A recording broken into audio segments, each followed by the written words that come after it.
Hello friends. तो twelfth class के students आपके सामने हैं। आप ही के जो रेनबो बुक का नेम है English compulsory twelfth class English में। तो इसमें हम 16 नंबर लेसन नंबर 16 एक पोयम है द स्नेयर, आपके दिख रहा होगा। इसमें देखो ये लिखी गई है जेम्स स्टेफेंस के द्वारा। और इस कविता को पढ़ने से पहले हम इसके बारे में कुछ जान लें कि हम जो पढ़ने जा रहे हैं वो क्या है। अबाउट द पोएम के बारे में अच्छे से जान लें एक बार कि जो जेम्स स्टेफेंस हैं वो इस कविता को लिखते समय एक अपनी भावना व्यक्त करते हैं, एक दशा व्यक्त करते हैं, एक रैबिट की, एक खरगोश की जो कि जाल में फंसा हुआ है और चिल्ला रहा है दर्द में। कवि जो है उसकी आवाज़ को पहचान तो लेता है कि वो एक रैबिट की आवाज़ है और उसका जो पंजा है वो कहीं फंसा हुआ है। द जो पोइट है वो इस बात के बारे में भी वर्णन करता है कि जो सिचुएशन है वो इतनी ज़्यादा प्रभावशाली है कि उसके प्रति बहुत दया उमड़ती है एक कवि की। और इस खासियत जो इस पोयम के अंदर जो खासियत है, जो लास्ट लाइन है प्रत्येक स्टेंजा की वो रिपीट हुई है अगले स्टेंजा में। यानी लास्ट लाइन जो है प्रत्येक स्टेंजा की, देख रहा होगा आपको, देखिए। But I cannot tell from the where, मैं आपको बताऊं तो इसमें यहाँ से आप देखेंगे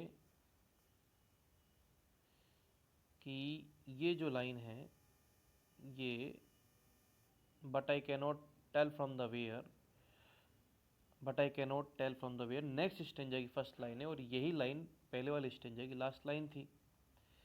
और इसमें हम बात करते हैं, देखिए, मेकिंग एवरीथिंग अफेयर। तो इसमें आपने देखा कि ये जो लाइन है ये वापस से देखो रिपीट हो गई। तो इस पोएम की खासियत है, और ये जो खासियत है जिसके फर्स्ट जो 3 स्टेंजाज हैं वो आयम्बिक टेट्रामीटर में लिखे हुए हैं, जिसका मतलब है कि with A stress at the end but this does not happen in the last stanza. ठीक है, चलो बिना समय गंवाए अपनी पोएम को स्टार्ट करते हैं। देखिए, I hear a sudden cry of pain, there is a rabbit in a snare. Now I hear the cry again but I cannot tell from where. ठीक है, यहाँ पर कवि कहता है कि मुझे अचानक से एक आवाज़ आती है, मैं चीख सुनता हूँ एक रैबिट की। There is a rabbit in snare, कि एक जाल में एक रैबिट फंसा हुआ है। Now I hear the cry again, फिर वह दोबारा से उसके इस आवाज़ को सुनता है भाई। लेकिन कवि ये कहता है कि but I cannot tell from where, कि मुझे पता नहीं कि उसकी आवाज़ कहाँ से आ रही है। यहाँ पर वो अपनी एक मजबूरी, हेल्पलेसनेस को ही दर्शाता है कि उसको पता नहीं है कहाँ से वो आवाज़ आ रही है। फिर आगे कहता है नेक्स्ट स्टेंजा में वही लाइन वो दोबारा से दोहरा रहे हैं। लास्ट वाली लाइन फर्स्ट स्टेंजा की पहली लाइन बन जाती है, same to same but I can not tell from where, मुझे पता नहीं कहाँ से आवाज़ आ रही है। Is calling out for aid, वो अब एड यानी ए आई, मदद के लिए, मदद के लिए वो इतनी तेज गति से मुझे, इतनी तेज आवाज़ में मुझे पुकार रहा है। कॉलिंग आउट, तेज पुकार रहा है, मदद के लिए गुहार लगा रहा है कि आओ मुझे छुड़ाओ इससे। Crying on the frightened air, चिल्ला चिल्ला कर, फ्राइटेंड यानी भयभीत बना दिया, एयर यानी एटमॉस्फियर, जो हवा है, जो एयर है, जो एटमॉस्फियर है, वो पूरी तरीके से भयभीत हो गई है। और हवा भी चीख चीख कर कह रही है उसकी आवाज़ कहाँ से आ रही है। उसने मेकिंग एवरीथिंग अफेयर्ड, उसने अपनी आवाज़ से इतना भयंकर माहौल क्रिएट कर दिया है कि हर चीज़ भयभीत नज़र आ रही है, हर वहाँ पर उपस्थित हर चीज़ भयभीत हो गए। जैसे आपको पता है कि कोई जानवर यदि फंस जाता है तो हमको ये मालूम है कि उस क्या बोलते हैं, जहाँ जंगल के अंदर एक जानवर जब फंसता है, कोई मरता है, तो सभी छोटे जो दूसरे शाकर जानवर अलर्ट हो जाते हैं। इस प्रकार से उसने अपनी चीख पुकार से पूरे फॉरेस्ट का जो वातावरण है वो बड़ा ही भयभीत बना दिया है। आगे बढ़ते हैं। Making everything afraid, wrinkling up his little face. ये ध्यान लीजिए, वो चिल्ला चिल्ला कर उसका जो चेहरा है, हर चीज़ को उसने बहुत ज़्यादा भयभीत बना दिया है, अफ्रेड बना दिया है। तो उसका जो उस बेचारे पीड़ित प्राणी का, उस रैबिट का चीख निकालने वाला जो खरगोश है, उसको चीख चीख कर उसका जो चेहरा है वो सिकुड़ गया है, रिंकलिंग हो गया, सिकुड़ गया है अपने छोटे से चेहरे को।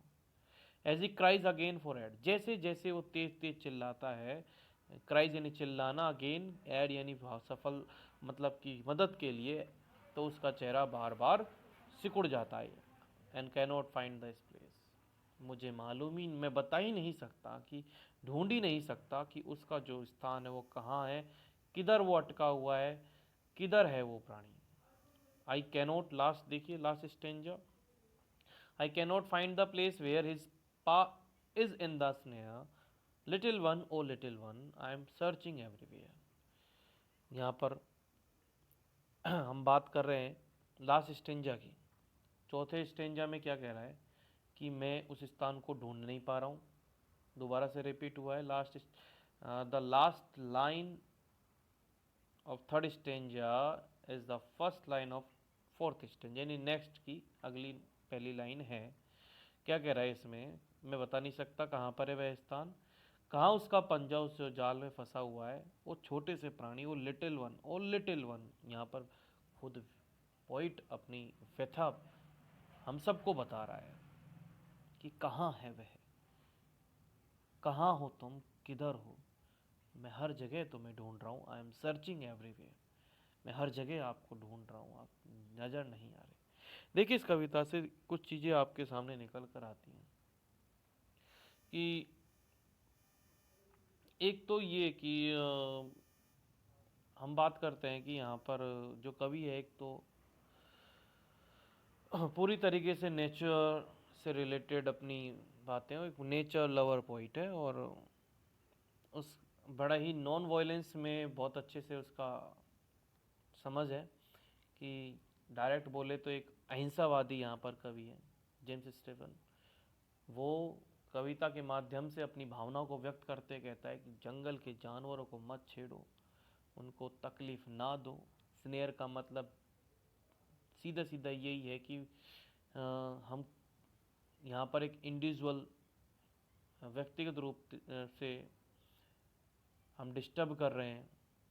स्नेयर एक मैनुअली लगाया हुआ जाल होता है जिसमें जानवर फंस जाते हैं, मर जाते हैं, तो शिकार के लिए लगाया जाता है। वो कहता है ऐसा मत करो, प्रकृति से प्रेम करो, उसके जानवरों को परेशान मत करो। यहाँ पर ये एक छोटी सी बात कवि हमें बहुत अच्छे से इस पोयम के माध्यम से समझा रहा है। ठीक है बेटा, आप, मैं होप, आशा करता हूँ कि निश्चित रूप से आपको ये पोयम समझ में आई होगी। थैंक यू बेटा।